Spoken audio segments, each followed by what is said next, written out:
Anyways, that brings me to another interesting tidbit about Emmanuel Macron this time, which was introduced to me by another journalist in France whose name and identity I maybe should not say, just to kind of spare him. Anyways, I'll preface this by saying that one of the really interesting things to consider about Emmanuel Macron is that throughout his entire presidency, there have been so many people and so many rumors that have come out that saying this guy's homosexual. Like, Emmanuel Macron is a homosexual, and I know him from here. Here's why I can tell you he's a homosexual. And for whatever reason, Emmanuel Macron doesn't care about that. He's never sued. He's never sent private investigators to potentially jump into people's garbages while they're asleep. I don't know. And so it's a strange anomaly here, right? In fact, there's actually mainstream evidence that the couple even kind of enjoys those rumors. They make jokes to their friends at dinner parties. They make jokes to journalists that have interviewed them. Oh, Brigitte said before, Emmanuel's not a homosexual, so we don't take offense to that. Ha, ha, ha, ha. They're very lighthearted about the persistent rumors that Emmanuel Macron is into men. When it comes to Brigitte being trans, not so much. We don't know why. Now, apparently, there have been some questions pertaining to Macron's uniquely close relationship with another older Frenchman. He has since passed away. This Frenchman, of course, is not his wife, and his name was Hermand. Fascinating story, okay?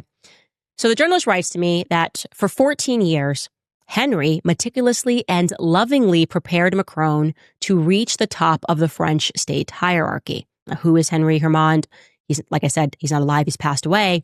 But French media acknowledges that he was indeed Macron's mentor. Okay, so this was his mentor. This is a headline you can see right now. Hermand, Emmanuel's mentor, has died. They're reporting on that at the age of 92. So how did he become his mentor? Well, according to my source, in 2002, Hermand, who was at that time 78 years old, unexpectedly met Macron, who was at that time just 25 years old, so 78 and 25, during a cocktail party among bureaucrats in the city of Beauvais, which is not far from the grounds that Hermand had purchased, the former property that was owned by Élie de Rothschild in the 1960s. Okay, it's north of Paris, and Macron was at that time doing an internship at a local government office, and apparently they just immediately hit it off. They decided to become very close friends, a very unique relationship. And between 2002 and 2010, Hermand repeatedly invited Macron to his luxurious villa in Morocco. Interesting. Look, it's interesting given the context. Older guy taking a young guy to Morocco is only interesting because of that French presidential portrait that I can't get out of my head. I can't get out of my head. André Gide, the book in the background, pederasty, Morocco, what he was openly about. But this could be a coincidence, okay? Don't jump to conclusions. I'm just telling you the facts that they traveled together to Morocco. In 2006, Hermand then introduces Macron to the Socialist Party of France. He acquaints him amongst its leaders, including former prime ministers, future heads of state like François Hollande, who Macron is soon going to become a cabinet member beneath. Eventually, he's going to succeed François Hollande. And Hermand then, in 2007, gifts Macron. At that point, Hermand is 83 years old, and Macron is just 30 years old. He gifts him an apartment, an entire apartment. Could you imagine an 83-year-old man buying a 30-year-old younger lad an apartment in the middle of Paris, smack in the middle of the city center of Paris, okay?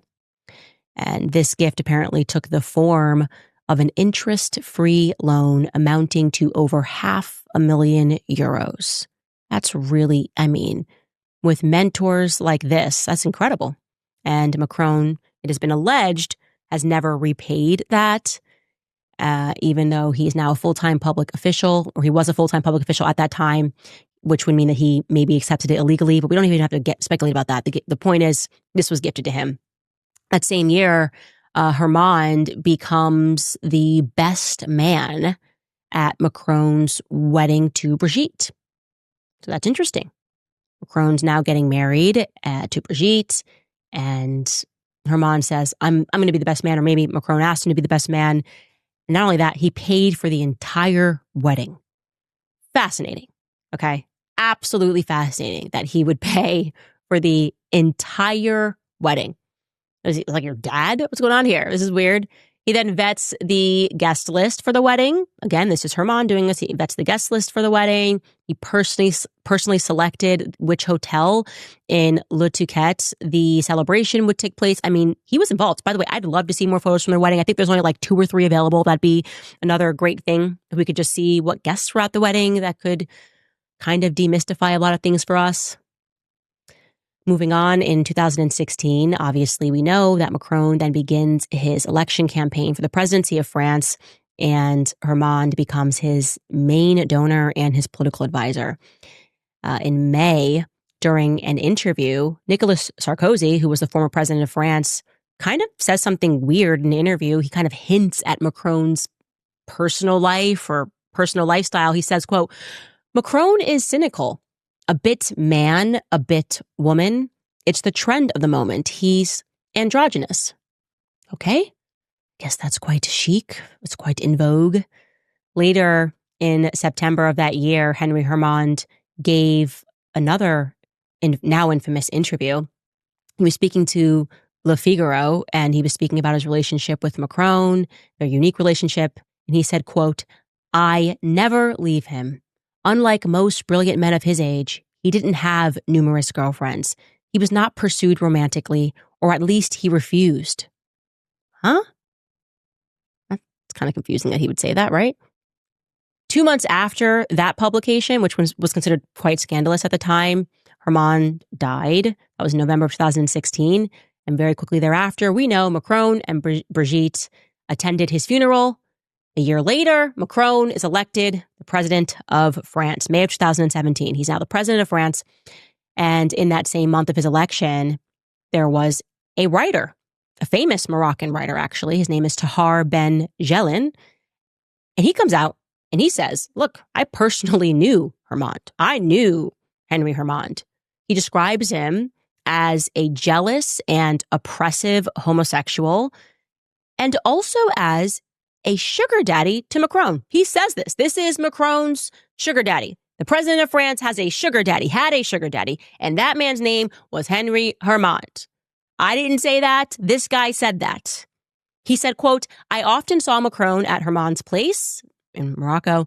It was Hermand who discovered him at the École Nationale d'Administration when he was doing an internship at a regional government office somewhere in northern France. Hermand immediately recognized Macron as a freshly minded and ambitious man.